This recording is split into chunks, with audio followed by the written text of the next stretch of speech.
खुदावंद यीशु मसीह के नाम में आपको सलाम।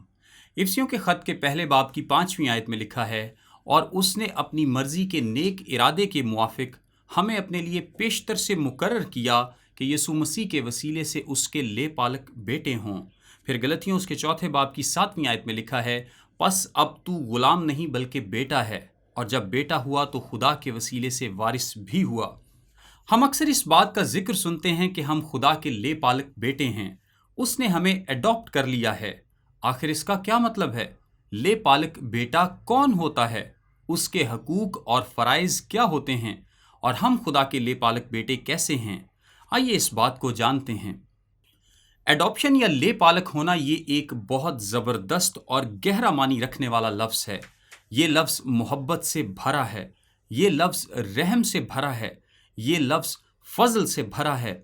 आसान अल्फाज में ले पालक होना एक कानूनी अमल है जिसमें एक ऐसा शख्स जो आपके ख़ानदान का हिस्सा नहीं, उसे ख़ानदान का हिस्सा बना लिया जाता है। और जब उसे ख़ानदान का हिस्सा बना लिया जाता है तो उसे वो तमाम तर हकूक दिए जाते हैं जो कि ख़ानदान के किसी भी फ़र्द को हासिल हैं। सो ये अमल एक बहुत खूबसूरत तस्वीर पेश करता है। आइए लफ्ज़ ले पालक पर गौर करते हैं। नए अहदनामे में सिर्फ पौलुस इस लफ्ज़ को रोमियों, इफसियों और गलतियों के ख़त में इस्तेमाल करता है। पौलुस इसका मतलब तफसील से बयान नहीं करता क्योंकि वो जानता था कि लोग इस लफ्ज़ से वाकिफ़ हैं। एक बात वाज़े करता चलूँ कि पौलुस यहाँ रोमन तर्ज अमल को बयान कर रहा है। पुराने अहदनामे में ले पालक करने के बारे में कोई कवानीन मौजूद नहीं हैं। तो क्या यहूदी लोग भी ले पालक करते थे? जी बिल्कुल, और इसकी दो वजूहात होती थीं। पहली कि उनके औलाद ना हो, और दूसरी जब वो बूढ़े हो जाते और उनको ज़रूरत पड़ती कि कोई उनका ख्याल रख सके, जबकि उनकी अपनी औलाद उनका ख्याल नहीं रखती या वो नहीं है। पौलुस यहाँ गैर अक़वाम से बात कर रहा है। वो इस अंदाज में बात कर रहा है जो उन्हें समझ आ सके। कुछ लोग सोचते हैं कि ले पालक होना या एडॉप्ट होना शायद कोई सेकंड क्लास या दूसरे दर्जे की हैसियत रखने जैसा है। आप असली बेटे नहीं, ले पालक हैं। हम आज के दौर में तो शायद कोई ऐसी बात सोच लें, लेकिन उस ज़माने में यानी पहली सदी में ऐसा हरगिज़ नहीं था, बल्कि ये इसके बिल्कुल उलट था।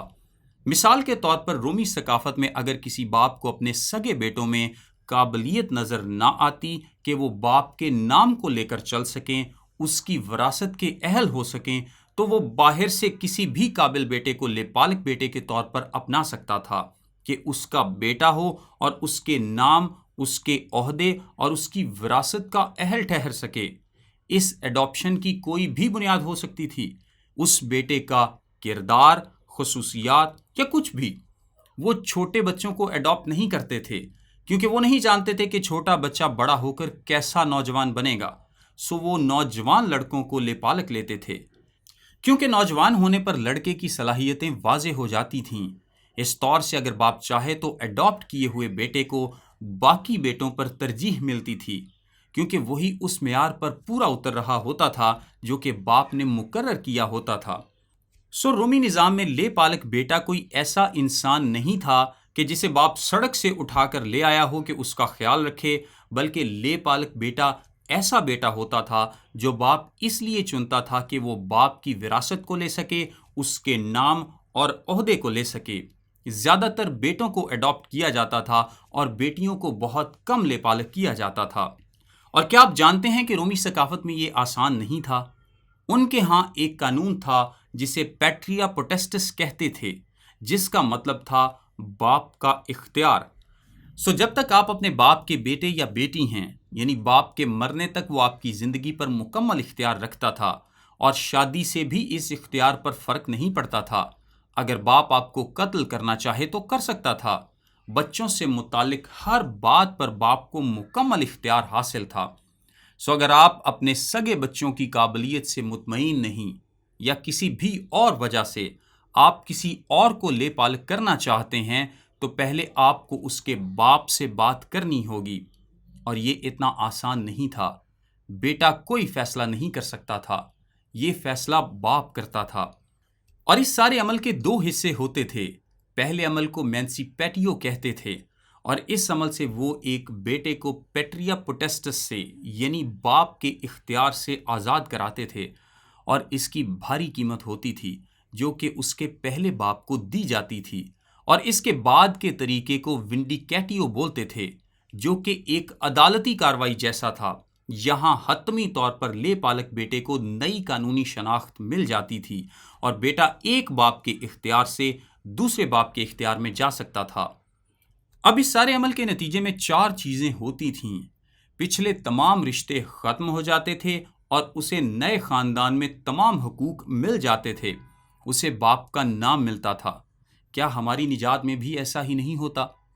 دوسرے نمبر پر وہ باپ کی وراثت میں حصے دار بن جاتا تھا، اور حتیٰ کہ اگر باپ چاہے تو وہ لے پالک بیٹے کو دوسرے بیٹوں سے زیادہ وراثت کا حقدار ٹھہرا سکتا تھا۔ تیسرے نمبر پر تیسری چیز جو ہوتی تھی وہ یہ تھی کہ اس بیٹے سے متعلق تمام باتیں بالکل ختم ہو جاتی تھیں۔ اس کے قرض ختم ہو جاتے تھے، ایسے جیسے وہ کبھی تھے ہی نہیں، اور لے پالک کو ایک نیا نام دیا جاتا تھا۔ اسے ایسا سمجھا جاتا تھا جیسے وہ ابھی ابھی پیدا ہوا ہے۔ کیا اس سے آپ کے ذہن میں کوئی بات آتی ہے؟ جب آپ یسوع کے وسیلے سے خدا کے خاندان میں شامل ہوتے ہیں تو آپ کے پچھلے تمام قرض معاف ہو جاتے ہیں اور آپ یسوع کے ساتھ وراثت میں شریک ہو جاتے ہیں۔ اور چوتھے نمبر پر ہر لحاظ سے لے پالک اب اپنے نئے باپ کا بیٹا کہلاتا تھا۔